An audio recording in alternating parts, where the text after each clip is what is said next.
Apocalipse capítulo 3, versículos 14 a 22, diz assim a palavra do nosso Deus: Ao anjo da igreja em Laodiceia escreve: Estas coisas diz o Amém, a testemunha fiel e verdadeira, o princípio da criação de Deus. Conheço as tuas obras, que nem és frio nem quente. Quem dera fosses frio ou quente. Assim, porque és morno e nem és quente nem frio, estou a ponto de vomitar-te da minha boca. Pois dizes: estou rico e abastado, e não preciso de coisa alguma, e nem sabes que tu és infeliz, sim, miserável, pobre, cego e nu. Aconselho-te que de mim compres ouro refinado pelo fogo para te enriqueceres, vestiduras brancas para te vestires, a fim de que não seja manifesta a vergonha da tua nudez, e colírio para ungires os olhos, a fim de que vejas.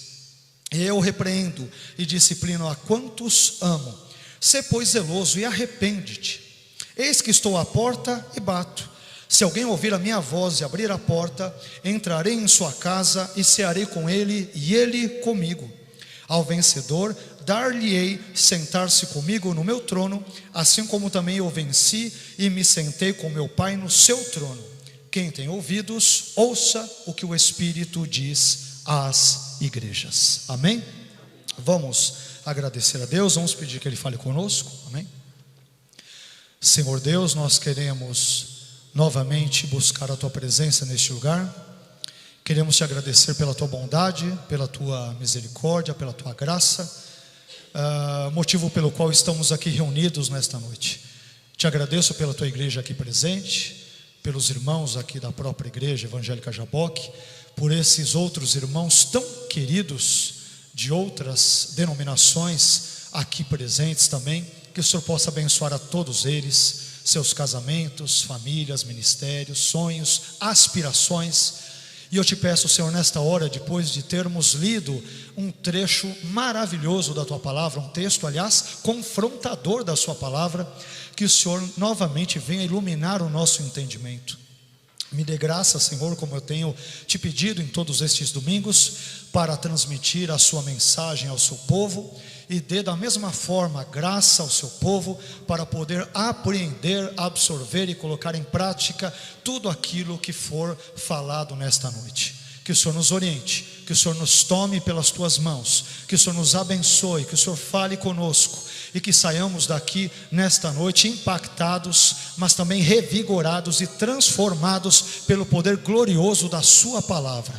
Estamos aqui, Senhor, Tua igreja reunida, a fim de ouvirmos a Tua voz. Fale conosco, porque os Teus servos estão aqui para ouvi-lo. Oramos em nome de Jesus. Amém. Amém. Amém. Por favor, querido, pode se assentar.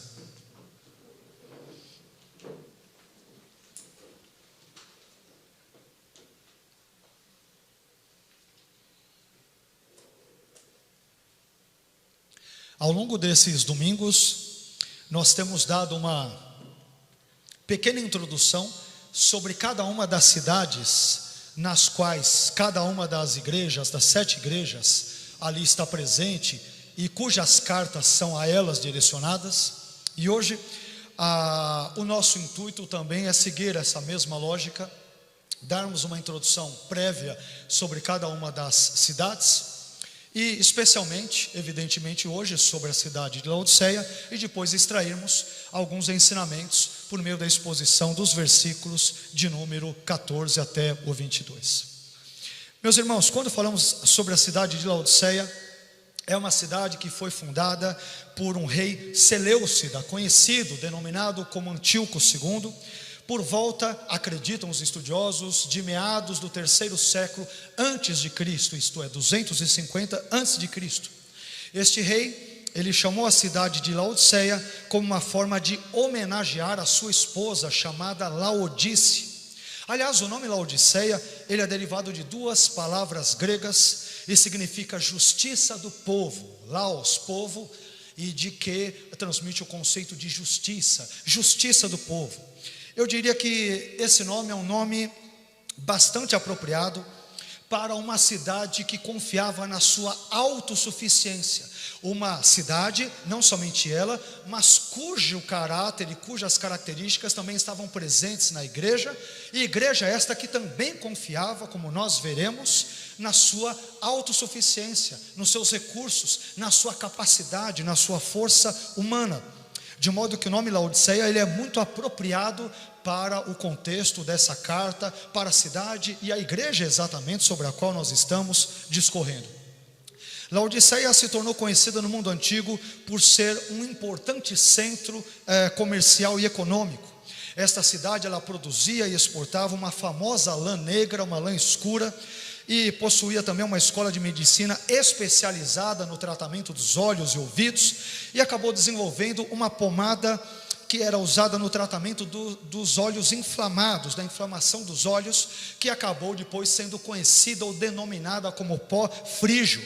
Laodiceia, apesar de todas as suas vantagens políticas, sociais e econômicas, ela também tinha, como outras cidades dentro das quais estas igrejas estavam situadas, também tinham as suas desvantagens, os seus problemas. E o mesmo se dá com a igreja de Laodiceia. Laodiceia, a cidade em si, se referindo a ela, tinha apenas duas desvantagens centrais, entre outras que poderíamos e talvez mencionaremos. Primeira desvantagem: a cidade estava situada numa região propensa a abalos sísmicos, como já dissemos no que tange a cartas anteriores. No ano 17 depois de Cristo, um terrível terremoto destruiu Laodiceia, e no ano 60 depois de Cristo, um novo terremoto acabou arruinando e devastando completamente a cidade. Mas nesta segunda vez, a cidade não precisou recorrer ao auxílio financeiro do governo romano, como fizeram da primeira vez, visto que nessa época Laodiceia havia se tornado uma cidade bastante rica, e por isso ela acabou custeando a sua própria reconstrução com recursos próprios, sem depender da ajuda de nada e de ninguém. E creio eu que toda esta sua autossuficiência econômica e financeira acabou transbordando e preenchendo o espírito da igreja presente na cidade de mesmo nome. Mas além disso, uma segunda desvantagem também estava presente na cidade de Laodiceia. A cidade, ela não possuía nenhuma central própria de abastecimento de água. 10 quilômetros ao norte nós encontrávamos Hierápolis, famosa por suas águas termais, e 16 quilômetros a leste ficava Colossos, conhecida por sua água potável e fresca. Ela era muito afamada por isso, a cidade de Colossos. Já Laodiceia não possuía abastecimento de água própria, e por esse motivo a sua água vinha das fontes quentes de Denizli, a cidade de Denizli, situada a cerca de 10 quilômetros ao sul de Laodiceia. Porém, as águas que saíam quentes de Denizli, ao percorrerem uma longa distância, quando chegavam até Laodiceia, elas já estavam mornas. Aliás, ainda hoje, as pessoas que moram nessa região colocam as águas em jarras a fim de poder resfriá-las, porque a água chega morninha, elas deixam um tempo em jarras, passa o tempo, ficam as águas mais frias, então, de acordo com a situação, elas passam por um tratamento, e só depois de tudo isso é que podem ser empregadas para usos domésticos e assim por diante. Mas, além de ser morna, essa água, no contexto daquela época, ela possuía uma grande concentração de carbonato de cálcio. Portanto, ela causava náuseas, enjoo naqueles que a bebiam. E diante desse pequeno resumo, nós já temos condições amplas de podermos analisar alguns versículos de Apocalipse 3, versículos 14 a 22, e entendermos por que Jesus se dirige a esta sétima e última igreja, nos termos, características e com a terminologia que ele se dirige a ela. Por que ele trata esta igreja apresentando-se ou identificando-se de modo diverso daquele que o faz com relação às outras igrejas? Nós temos visto ao longo destas mensagens que Jesus, via de regra, ele se identifica ou se apresenta com características que tinham relação com a cidade, com a sua região, com seu poderio econômico, social, ou características estruturais, que é o caso da igreja também de Laodiceia. Quando nós vamos para o primeiro item, e agora entrando no texto em si, depois dessa breve introdução, nós descobrimos já no versículo 14 o destinatário e o remetente da carta. O versículo 14 que os irmãos têm diante de si. E a identidade do destinatário dessa carta é dada no versículo 14, parte A. Ao anjo da igreja em Laodiceia escreve. Nós temos visto desde o primeiro dia que a palavra anjo, ela tem recebido geralmente uma dessas três interpretações. Poderíamos citar outras, mas a palavra anjo, que aparece em cada uma das 7 igrejas, normalmente ela se enquadra numa das três seguintes interpretações. Primeira, o anjo ele é entendido como um anjo guardião mesmo de uma congregação específica, o qual vigia e protege aquela igreja num contexto celestial. É aquilo que, grosso modo, vemos num contexto talvez católico de anjo da guarda pessoal. Seria mais ou menos isso no contexto da igreja. Cada igreja tem uma espécie de um ser angelical, sobrenatural, destacado por Deus a fim de guardá-la e protegê-la. É a primeira interpretação com a qual os irmãos já perceberam desde o nosso primeiro encontro que eu não concordo, mas estou mencionando e respeito evidentemente essa interpretação. A segunda interpretação diz que o anjo é uma referência a toda a congregação, que é personificada espiritualmente como o anjo, que eu acho até uma interpretação criativa, engenhosa, mas eu não sei se ela se sustenta em termos exegéticos, né? Também respeito e tudo, mas dessas eu diria que essa talvez seja menos plausível. E a terceira explicação, com a qual eu já deixei claro que eu concordo, é que o anjo da igreja diz respeito ao pastor, ao líder ou ao presbítero, não importa, no contexto neotestamentário, presbíteros e pastores são termos distintos, mas vistos como intercambiáveis, ou seja, são nomenclaturas distintas, mas que se referem à mesma função, né, à mesma funcionalidade no corpo de Cristo. Então eu entendo que essa carta, como as demais, é dirigida ao líder da igreja de Laodiceia. Líder este anônimo, cujo nome não nos chegou até a presente data, mas mais importante do que esse líder é sabermos aquele que dirige a ele essa carta, que é o Senhor Jesus. Isso nos leva, portanto, já que mencionamos brevemente o destinatário, isso nos leva agora a falarmos sobre o remetente da carta, que aparece no versículo 14, parte B, que é o próprio Jesus, que se identifica assim: estas coisas diz o Amém, a testemunha fiel e verdadeira, o princípio da criação de Deus. Vemos aqui Jesus se identificando com 3 características. Primeiramente, o Amém. O Amém diz respeito àquilo que é verdadeiro e confiável. Essa expressão tem relação com a seguinte: eu já disse para os irmãos, numa das cartas anteriores, que a palavra Amém, por exemplo, no nosso contexto evangelical comum, normalmente se você perguntar para qualquer crente, ainda que seja um neófito, que esteja frequentando o culto há alguns tempos, aí talvez algumas semanas, ou uma boa escola dominical, ele aprenderá que a palavra amém normalmente significa em verdade, né? Quer dizer, a ideia de que você está concordando com algo, assim seja, o desejo de que aquilo que foi dito, ou pregado, anunciado, se cumpra. Via de regra é isso. Mas se você perguntar para um judeu, e por exemplo ler o Talmud, que traz a compilação escrita da tradição oral judaica, um judeu, um rabino, ele poderá te dizer que a palavra amém vem de um acróstico, que é El Melech Neeman, que quer dizer Deus é um rei confiável. Em outras palavras, muitos rabinos, quando eles pronunciam a palavra amém, eles entendem que ao pronunciá-la, eles estão se referindo ao fato de que Deus, Yahvé, é digno de crédito, é digno de credibilidade, porque a sua palavra nunca falha, porque Ele é sempre veraz em tudo que diz, porque a sua palavra é a própria verdade, visto que é derivada e fundamentada em um Deus que é verdadeiro também.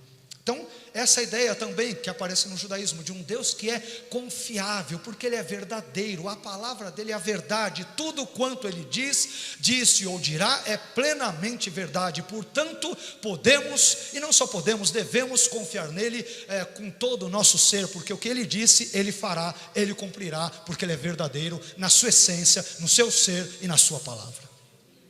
Em segundo lugar, a frase, a testemunha fiel e verdadeira, que tem relação com amém, né? De propósito, uma está ligada com a outra.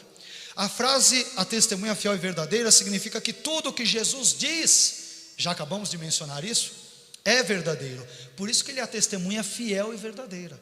Tudo o que Ele fala é verdade, só que nesse contexto, o fato dessa expressão aparecer no contexto à sétima igreja, entendo eu, talvez se refira à seguinte ideia: aquilo que Jesus começará a dizer a respeito da igreja de Laodiceia é profundamente verdadeiro.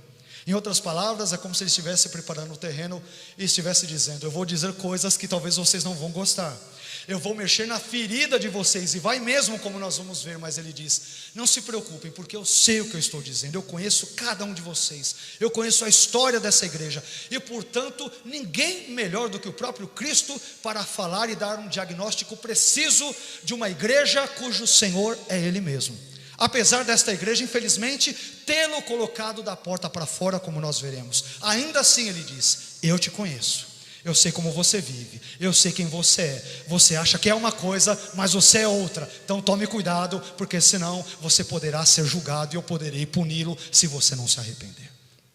Em terceiro lugar, nós encontramos a terceira característica dessa identidade de Jesus. Ele também se identifica como o princípio da criação de Deus, ainda no versículo 14. O princípio da criação de Deus não significa, obviamente, que Jesus foi criado no passado por Deus, mas significa, em vez disso, que Jesus é o criador de tudo que foi criado, como nos lembra João capítulo 1, versículos 1 a 3, que cantamos aqui, né? Aliás, graças a Deus aí pelo Elbe, pelos irmãos do louvor, por cantarem louvores tão bíblicos, né? Que vocês façam isso, não precisa ser de vez em quando, pode ser todo domingo mesmo, né? Numa época em que tantas igrejas ficam cantando, né, de forma utilitarista as bênçãos de Deus, querendo de Deus que Deus lhes dê algo, nada melhor do que em tempos tão turbulentos e nebulosos em termos eclesiásticos, temos louvores bíblicos e uma palavra igualmente bíblica. Então glórias a Deus aí pelos irmãos do louvor.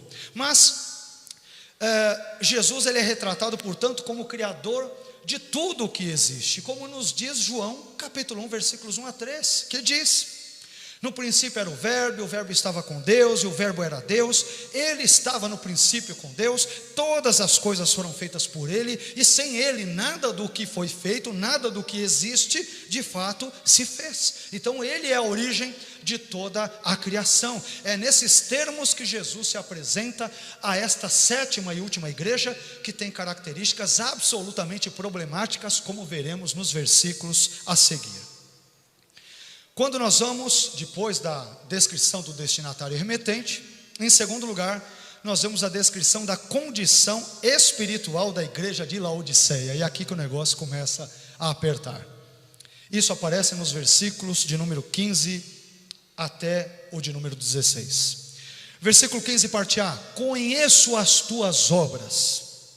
A igreja de Laodiceia está na presença de um Deus que é onisciente e que, portanto, conhece todos os seus pensamentos, palavras, obras e intenções. Não há ninguém que consiga se esconder do Deus onividente, que vê todas as coisas e que, pelo fato de ver todas as coisas, conhece todas as coisas, incluindo as obras da igreja de Laodiceia, incluindo as minhas e as tuas obras, os meus e os teus pensamentos, a minha e a tua vida. Mas o que é que Jesus conhece sobre a igreja de Laodiceia? Versículo 15, parte B: nem és frio nem quente, quem dera fosses frio ou quente. Como dissemos agora há pouco na nossa introdução, Laodiceia não possuía nenhuma central própria de abastecimento de água. Então ela dependia das águas quentes da cidade de Denizli, situada a 10 quilômetros ao sul, para o seu abastecimento.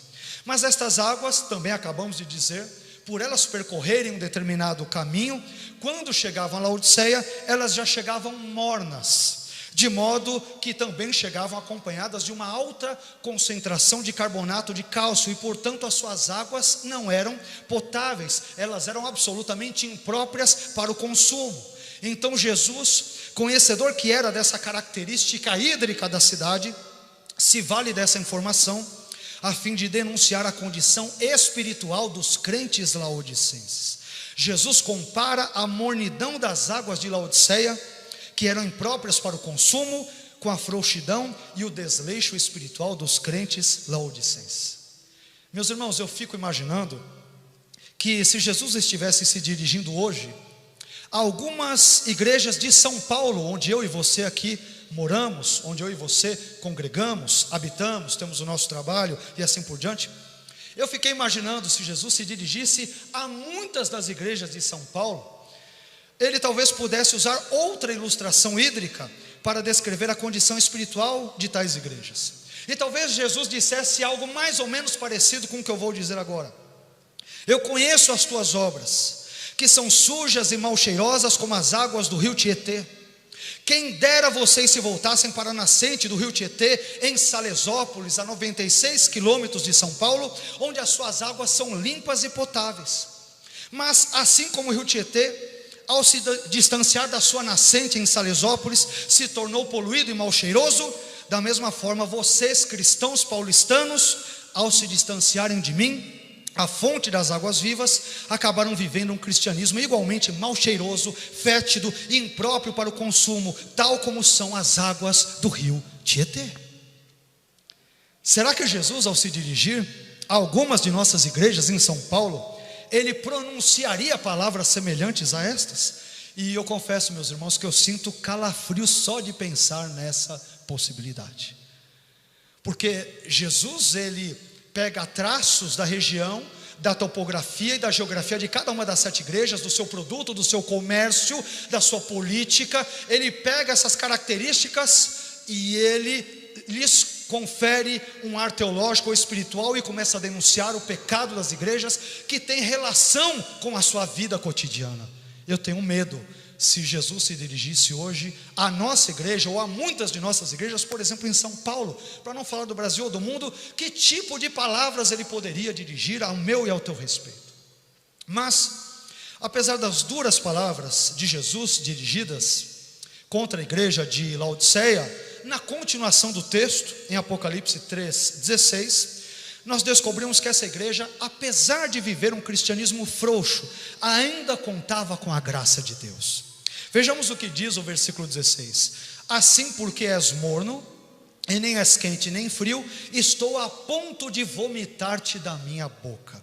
Perceba que Jesus não diz, eu vou vomitá-lo de qualquer jeito da minha boca, mas em vez disso ele declara, estou a ponto de vomitá-lo da minha boca. E aqui, meus irmãos, nós encontramos a graça de Jesus concedendo tempo para que os laodicenses repensassem a sua conduta, se arrependessem de seus pecados e, portanto, mudassem de vida enquanto havia tempo real para tal.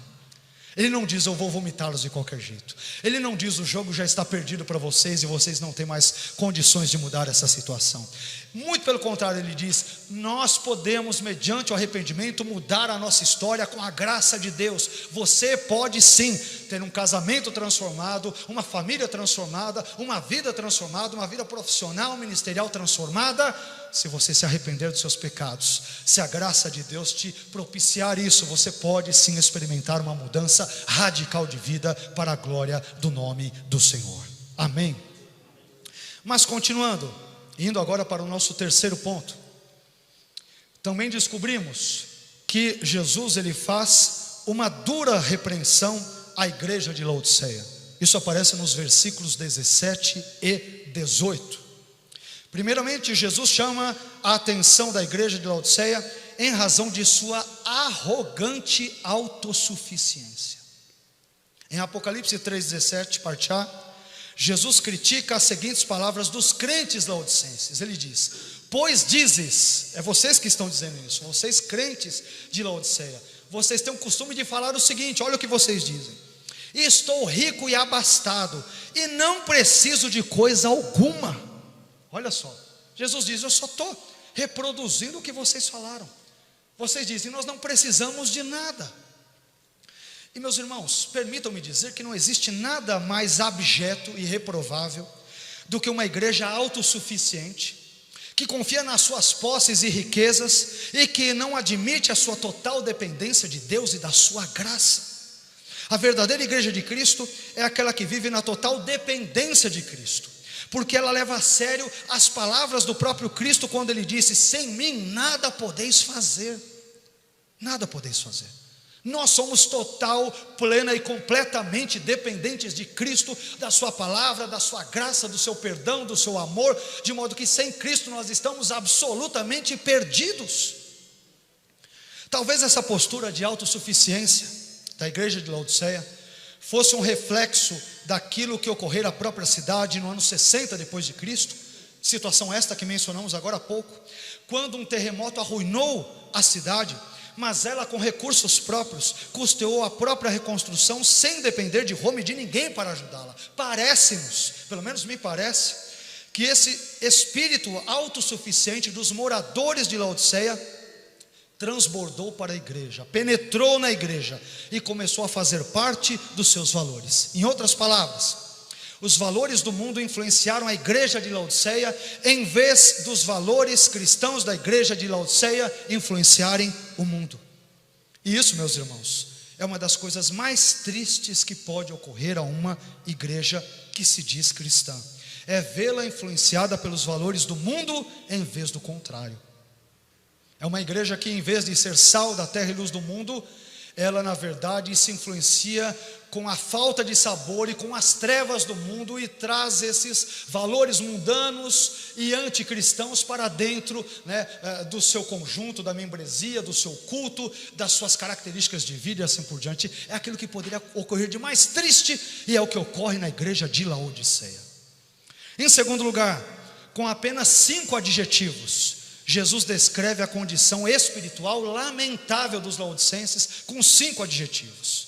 Isso está no versículo 17, parte B, que diz: e nem sabes que tu és infeliz, sim, miserável, pobre, cego e nu.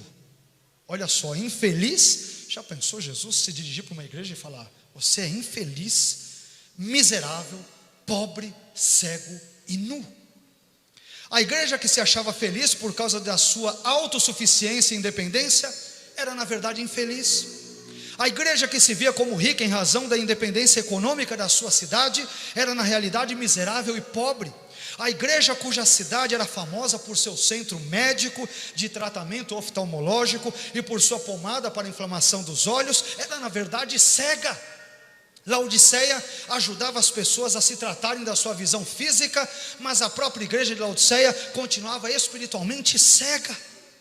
A cidade produzia e exportava uma belíssima lã negra, que nós também já citamos, e possuía uma importante indústria têxtil, mas a igreja encontrava-se nua. Olha só a ironia que o texto diz. Tudo aquilo que eles fabricam em termos humanos, Jesus critica que em termos espirituais eles não têm nada daquilo. Aqui Jesus contrasta, aliás, a sua onisciência divina com a ignorância que os crentes laodicenses têm de si mesmos. No versículo 15, Jesus dissera: eu conheço as tuas obras. E agora no versículo 17, Jesus diz à igreja de Laodiceia, diz que ela não sabe que é infeliz, miserável, pobre, cega e nua. Jesus diz: eu sei tudo sobre você, mas você não sabe o que está acontecendo com você. Você não tem noção do que está acontecendo com você. Olha que coisa interessante. Laodiceia achava que era rica, que era próspera, que era independente, que era autossuficiente, mas na verdade era uma igreja miserável. A igreja de Laodiceia confundiu a sua riqueza material como se isto fosse sinônimo de riqueza espiritual. Aliás, meus irmãos, o fato de uma igreja ser materialmente rica não significa necessariamente que a sua conduta esteja sendo aprovada por Deus. Laodiceia é prova disso. Por isso, não confunda a prosperidade material com a aprovação de Deus. Tem pessoas que dizem: se eu estou sendo abençoado financeiramente, então isso significa que Deus está aprovando a minha vida e a minha conduta espirituais. Não necessariamente. Cuidado com esse tipo de pensamento, porque Deus pode estar abençoando a sua vida material pelo mesmo motivo que Ele sempre nos abençoa, por um ato de pura graça, sem que isso tenha qualquer relação com a vida espiritual que você tenha levado ultimamente. Tome muito cuidado. Meu casamento vai tudo bem, na empresa só sou promovido, a igreja só prospera, só cresce, dá tudo certo. Logo, isto significa necessariamente que Deus está aprovando a minha vida e a minha conduta, materialmente falando, ou espiritualmente falando. Meu querido, pode ser que não seja nada disso não. Ele só esteja te abençoando não por sua causa, mas apesar de você. Se Ele fosse fazer de forma condizente com os nossos atos, estaríamos perdidos. Em terceiro lugar, Jesus dá 3 conselhos à igreja de Laodiceia. Todos esses conselhos relacionados à sua economia, à sua cultura, a elementos presentes na sua região, na cidade. Primeiro conselho: aconselho-te que de mim compres ouro refinado pelo fogo para te enriqueceres. Entre outras coisas, Laodiceia era uma cidade conhecida pelos seus bancos, e os cambistas desses bancos estavam acostumados a lidar com moedas diariamente. Porém, Jesus aconselha os crentes, nesse contexto aí, os crentes laodicenses, a fazerem negócios com ele e não com os bancos da cidade. Em outras palavras, os crentes laodicenses deveriam se preocupar em adquirir o que Jesus tinha para lhes dar, e não o que o sistema bancário tinha para lhes oferecer. Jesus está dizendo: façam negócios comigo e não com eles. Acho que muita gente precisa ouvir isso hoje, né? Tenham negócios comigo, façam transações comigo, tenham um melhor relacionamento mais aprofundado comigo, não com os outros, comigo. Segundo conselho, e que não deixa de ser irônico, Jesus é extremamente irônico quando ele aborda essa igreja, trabalhando as suas supostas qualidades e denunciando, na verdade, a verdadeira falta delas. Segundo conselho: aconselho-te que de mim compres vestiduras brancas para te vestires, a fim de que não se veja a vergonha da tua nudez, para que não seja manifesta a vergonha da tua nudez. Em vez de se preocupar em vestir os trajes finos feitos de lã negra, pelos quais Laodiceia era conhecida, e com as demais vestimentas comercializadas pela indústria têxtil da cidade, que era muito rica, os laodicenses, eles deveriam vestir as vestes brancas que Jesus tinha para lhes oferecer, as quais parecem representar, conforme lemos Apocalipse, capítulo 19, versículo 8, os atos de justiça dos santos. Em outros termos, os crentes laodicenses deviam despir-se de suas roupas de injustiça e autossuficiência, as quais eram pecaminosas, e deveriam vestir-se com as vestes de justiça de Cristo, o único que tinha e que tem poder para remover os pecados dos laodicenses e purificá-los de toda injustiça, e o único que também tem poder para remover os meus e os teus pecados, e ele já fez isso pela cruz do Calvário há cerca de 2000 anos atrás. Terceiro conselho: aconselho-te também que de mim compres colírio para ungires os olhos, a fim de que vejas. Como já dissemos, a Laodiceia era conhecida por fabricar uma famosa pomada usada para curar doenças oftalmológicas, o conhecido pó frígio. Ela era muito famosa por isso, e vinham pessoas de cidades vizinhas, distantes, para se curarem das vistas ali em Laodiceia. Porém, apesar de ter um ótimo centro médico especializado nos problemas de vista, ou no tratamento, melhor dizendo, dos problemas de vista, a igreja não conseguia enxergar os seus próprios problemas espirituais, que estavam à distância de um palmo dos seus olhos. Eles estavam espiritualmente cegos. Jesus diz: vocês são famosos por tratar as vistas físicas dos outros, mas vocês espiritualmente estão cegos, não enxergam nada debaixo do nariz de vocês. Vocês não sabem que são miseráveis, infelizes, pobres, cegos e nus. Cuidam dos outros, mas não veem que vocês estão numa situação e num estado bem pior do que o deles. Por isso aconselho que vocês se tratem comigo na minha clínica, porque se vocês se tratarem comigo, vocês voltarão enxergando para casa. Amém? A quarta situação que encontramos, a quarta divisão da nossa mensagem, envolve a admoestação de Jesus feita à igreja de Laodiceia. E aqui nos referimos aos versículos de número 19 até o versículo de número 20. Irmãos, quando falamos de admoestar significa advertir alguém de maneira branda, de maneira suave e de maneira bondosa. Não significa saber dos pecados de alguém e esfregá-los na cara de alguém. Essa não é uma atitude cristã e nem bíblica. Admoestar significa advertir alguém de uma forma branda, cortês, amorosa. E nós aprendemos aqui 3 lições com as admoestações de Jesus feitas à igreja de Laodiceia. Primeira lição que nós aprendemos: a admoestação de Jesus é amorosa e pedagógica. Versículo 19, parte A: eu repreendo e disciplino a todos quantos amo. E aqui a palavra grega usada para disciplina é o verbo grego paideu, que significa instruir, treinar, ensinar, disciplinar e corrigir. Em outras palavras, Jesus, ao admoestar os crentes laodicenses, está instruindo-os no caminho correto em que eles devem andar, como um escravo na época acompanhava a criança e a ensinava durante os seus primeiros momentos de instrução, nos primeiros momentos da sua vida. Então Jesus está tratando essa igreja pecadora, miseravelmente pecadora, de uma forma caridosa, de uma forma amorosa e de uma forma pedagógica. Ele está dizendo: eu quero instruir vocês a andarem no bom caminho.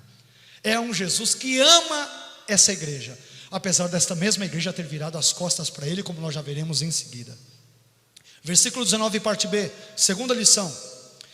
A admoestação de Jesus, ela também visa a transformação. Versículo 19, parte B, que diz: sê, pois, zeloso e arrepende-te. Sê, pois, zeloso e arrepende-te. Jesus, ele não admoestou aos laodicenses porque queria destruí-los e humilhá-los. Nada disso. Ele os admoestou porque queria vê-los transformados. E aqui me permitam abrir um parêntese nessa fala. Meus queridos, essa palavra está sendo pregada, creio eu, porque há um Deus que nos ama e que quer nos ver a cada um de nós transformados e restaurados. Não é a palavra, ou não são palavras de um Deus de ódio, mas palavras de um Deus que nos ama, mas que é justo todavia, e que por ser justo e nos amar, Ele quer nos corrigir e quer nos encaminhar nas suas sendas e nas suas veredas. Por isso recebam essa palavra como sendo uma palavra vinda de Deus, diretamente da presença dEle e da sua boca. Terceira lição: a admoestação de Jesus é persistente. Versículo 20, parte A. Eis que estou à porta e bato.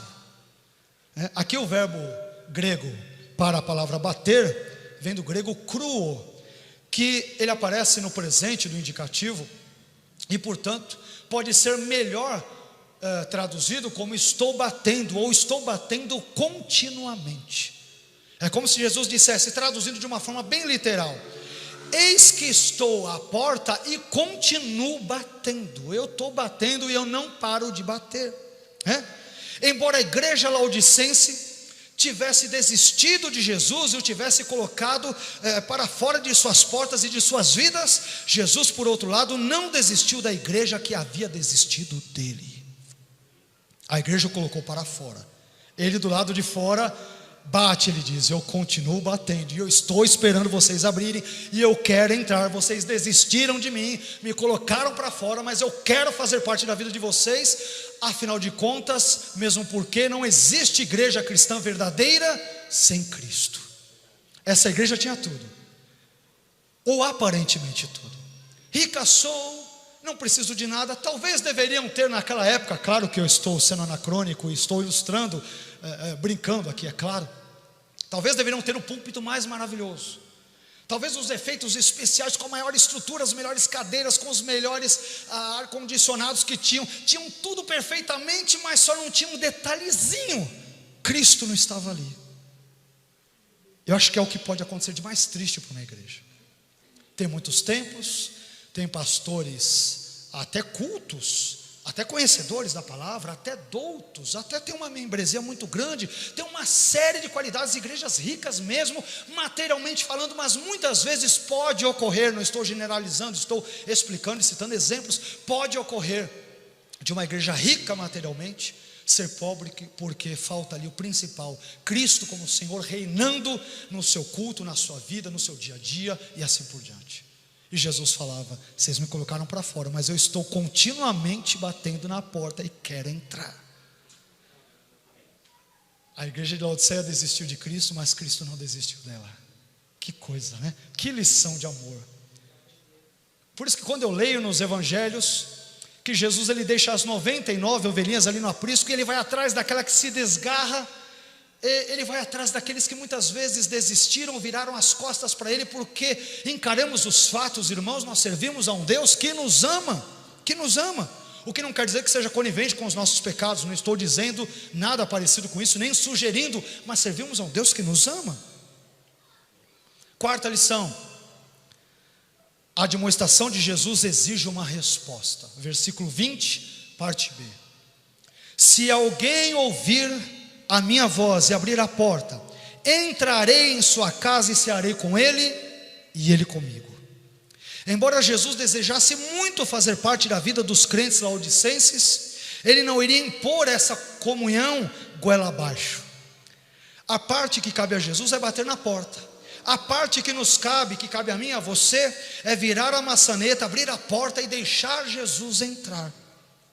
O Jesus retratado nesta carta, meus irmãos, endereçada aqui à igreja de Laodiceia, esse Jesus não coage, persuade, ele não força, convence, ele não violenta, argumenta, ele não arromba a porta, ele toca a campainha, e a única coisa que ele requer de nós é que apenas viremos a nossa maçaneta da nossa vida, do nosso coração e do nosso ser, e permitamos a ele que entre e faça morada em nós, e nos abençoe e nos transforme para a sua glória.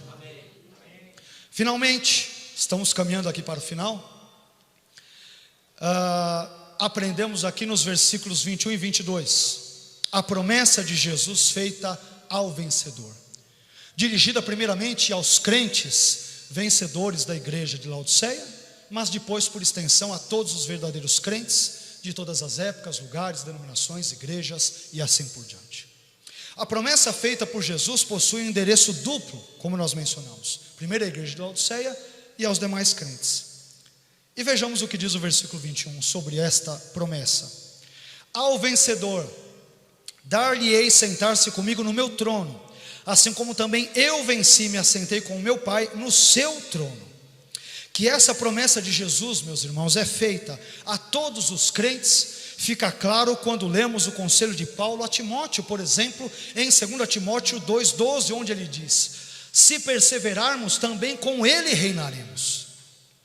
Portanto, apesar de não receber um único elogio de Jesus, a igreja de Laodiceia recebe, apesar disso, a promessa graciosa do Mestre de reinar juntamente com ele, caso acatasse as admoestações do Senhor. A promessa de bênção, de vitória, de restauração, ela está condicionada à transformação de vida dos crentes laodicenses. E o mesmo, creio eu, continua a ocorrer nos dias de hoje, visto que Deus não mudou e tampouco a sua palavra, e Deus continua a agir da mesma forma. Ele nos ama enquanto igreja, mas não tolera que vivamos, especialmente excluindo Ele de nossas vidas, vivendo de uma forma indiferente, que não glorifique e não exalte o seu nome. Diante disso, meus irmãos, eu quero compartilhar, e agora sim já estamos concluindo, em vista de tudo aquilo que dissemos até aqui, eu quero compartilhar apenas poucas lições, rapidamente, 5 lições, que creio eu que já tenham sido destacadas na nossa fala, mas gostaria apenas de mencioná-las de uma forma talvez mais prática. Pelo menos 5 lições, entre outras, podem ser extraídas desse texto de Apocalipse 3, versículos 14 a 22. Primeira lição: a igreja de Laodiceia é criticada por Jesus por sua indiferença em relação às questões espirituais. Jesus disse: nem és frio, nem quente, quem dera fosses frio ou quente. Sabe aquela igreja, aquele pessoal que fica em cima do muro, que não é uma coisa nem outra, né? Eu já disse aqui algumas vezes aqui, que tem crente que gosta de ser crente meio mussarela, meio calabresa.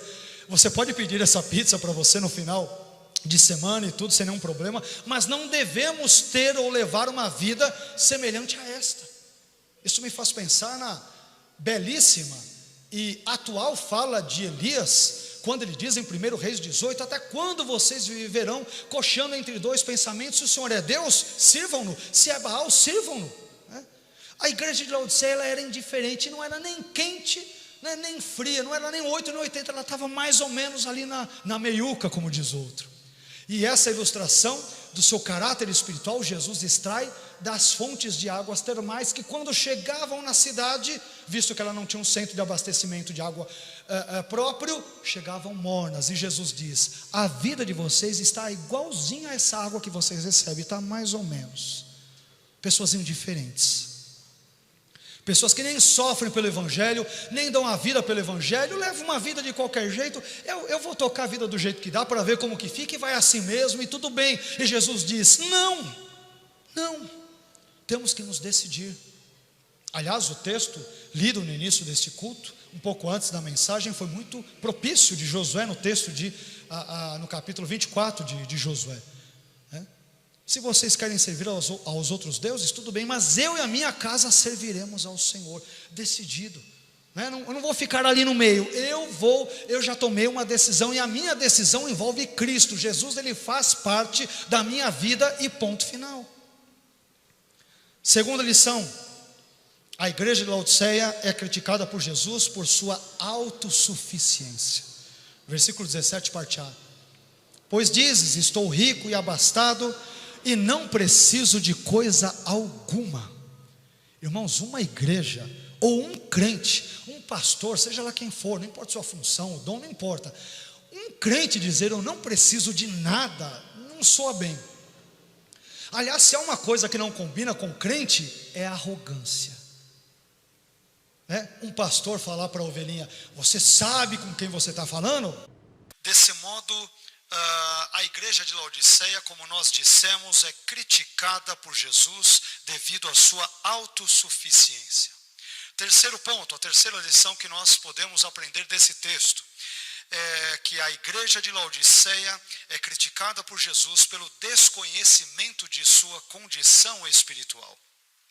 O versículo 17, parte B, diz: e nem sabes que tu és infeliz, sim, miserável, pobre, cego e nu.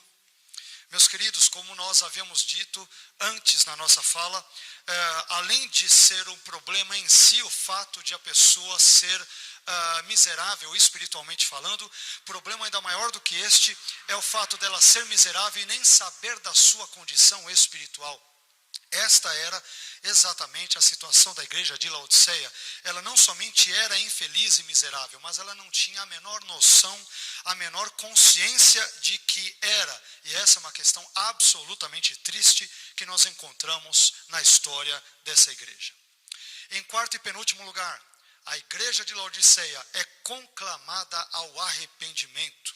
O versículo 19, parte B, afirma ou exige: sê, pois, zeloso e arrepende-te. Apesar de todos os problemas que esta igreja autossuficiente tinha, ainda assim ela é conclamada pelo Senhor, ela é ordenada pelo Senhor a se arrepender, a ter uma mudança de vida. Isto significa que nem tudo estava perdido para a igreja de Laodiceia. E permita-me dizer também que nem tudo está perdido para você que ouve hoje esta mensagem. Se você se arrepender dos seus pecados e se voltar para Deus, Ele também é poderoso para perdoá-lo, para transformá-lo e para restaurá-lo para a sua glória. Finalmente, em quinto e último lugar, a igreja de Laodiceia é objeto do amor persistente de Cristo. O versículo 20 de Apocalipse 3 diz: eis que estou à porta e bato. Se alguém ouvir a minha voz e abrir a porta, entrarei em sua casa e cearei com ele e ele comigo. Como eu disse para os irmãos alguns minutos antes, aqui o verbo bater, ele aparece no presente do indicativo e transmite a ideia de um bater contínuo. Mais uma vez, reitero, Jesus ele não desistiu da igreja que havia desistido dele e que o havia colocado para fora de suas portas. Então eu gostaria que você soubesse, tivesse noção, consciência nesta noite, de que apesar de eu e você muitas vezes termos desistido ou termos pensado em desistir, talvez de Cristo, da igreja, dos seus caminhos, da sua palavra, do seu reino, dos seus valores, todavia, o Cristo de Laodiceia, que é o Cristo dessa igreja, o Cristo da sua igreja, da noiva como um todo, ele não tem desistido de mim e de você. E nós somos gratos a ele por isso. Que esse Deus, que trouxe uma mensagem dura, mas ao mesmo tempo graciosa para a igreja de Laodiceia, que esse mesmo Deus possa viver, agir e permanecer vivo no meu e no teu coração nessa noite. Amém? Que Deus abençoe a todos, em nome de Jesus.